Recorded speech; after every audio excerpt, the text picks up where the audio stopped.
नमस्कार दोस्तों, आपका हमारे चैनल धार्मिक भाव पर स्वागत है। यदि हम भारत के इतिहास की बात करें तो भारत का इतिहास कई अजीबोगरीब कहानियों और घटनाओं से भरा हुआ है। जी हाँ, इनमें से कुछ कहानियाँ तो ऐसी है जिन्हें सुनने और जानने के बाद ये लगता है कि क्या वास्तव में ऐसा हो सकता है। बहरहाल आज हम आपको इतिहास की एक ऐसी ही घटना से रूबरू करवाना चाहते हैं जो आपको वास्तव में हैरान कर देगी और इसके बारे में जानने के बाद आप ये सोचने के लिए मजबूर हो जाएंगे कि क्या वाकई में ऐसा हो सकता है। बता दें कि ये घटना एक ऐसे ऋषि की है जिसने अपने जीवन में कभी किसी स्त्री को नहीं देखा था, मगर जब उन्होंने स्त्री को देखा तो वह अनुभव उनके लिए बेहद अजीब था। हम यहाँ ऋष्यशृंग की बात कर रहे हैं जिन्होंने अपने जीवन में कभी लिंग भेद जैसी चीज को स्वीकार ही नहीं किया था। जी हाँ, आपको जानकर हैरानी होगी कि वो कभी स्त्री और पुरुष में फर्क ही नहीं कर पाए थे। जिस तरह पुरुष उनके लिए उनके गुरु भाई थे, वैसे ही स्त्रियां भी उनके लिए उनकी गुरु बहन थी। बता दे कि ऋष्यशृंग विभांडक ऋषि के पुत्र और कश्यप ऋषि के पौत्र थे। वही अगर पुराणों की माने तो विभांडक ऋषि के कठोर तप से सभी देवता कांप उठे थे।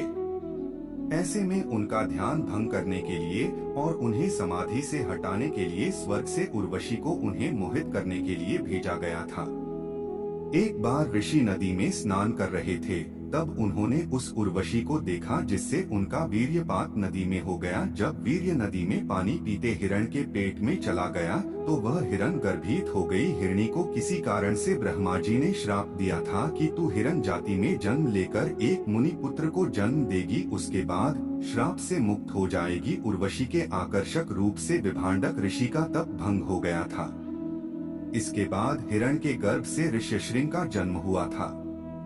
इसके बाद उर्वशी का काम धरती पर खत्म हो गया था। हिरण से ऋषि शृंग का जन्म होने के बाद हिरण का उद्धार हो गया और वह अपने पुत्र को ऋषि विभांडक के पास छोड़कर दोबारा स्वर्ग में चली गई थी।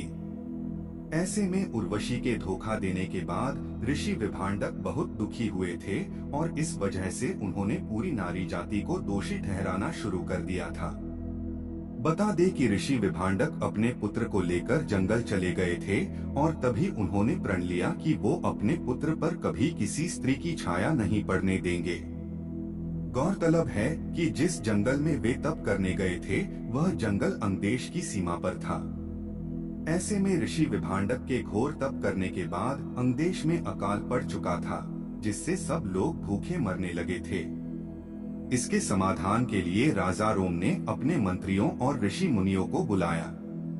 ऐसे में सबका यही कहना था कि ये सब ऋषि विभांडक के क्रोध के कारण हो रहा है। इसलिए यदि उनके पुत्र ऋष्यशृंग को इस जंगल से बाहर निकालकर नगर में ले जाया जाए तो ये अकाल खत्म हो जाएगा। बता दे कि ऋषि ऋष्यशृंग ने अपने जीवन में कभी किसी स्त्री को नहीं देखा था, इसलिए उन्हें आकर्षित कर पाना आसान नहीं था। ऐसे में राजा ने अपने नगर की सभी देवदासियों को ऋष्यशृंग को आकर्षित कर उन्हें नगर की तरफ लाने का काम सौंपा। फिर एक दिन जब ऋष्यशृंग जंगल में विचरण करने के लिए निकले तो उन्होंने आश्रम में खूबसूरत देवदासियों को देखा।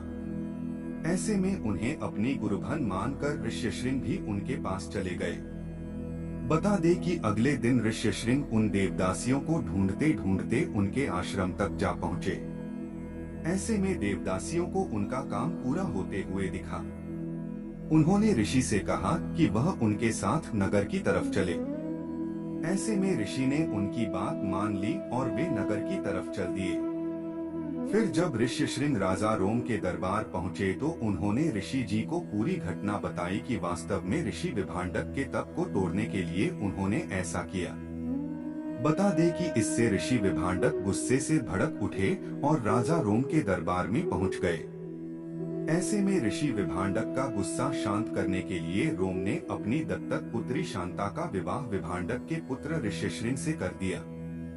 आपको जानकर हैरानी होगी कि इस घटना से कई साल पहले ही संत कुमार ने राजा पूर्वाकल से कहा था कि महर्षि विभांडक को एक महान पुत्र की प्राप्ति होगी और उनके द्वारा किए गए पुत्र प्राप्ति के यज्ञ से ही राजा दशरथ के घर भगवान राम का जन्म होगा। इसके साथ ही सबसे हैरान कर देने वाली बात तो ये है कि राजा रोम ने ऋष्यशृंग से अपनी जिस दत्तक पुत्री का विवाह किया था वो वास्तव में राजा दशरथ की पुत्री और भगवान राम की बहन थी। धन्यवाद दोस्तों, हम आशा करते हैं कि आपको यह जानकारी अच्छी लगी होगी।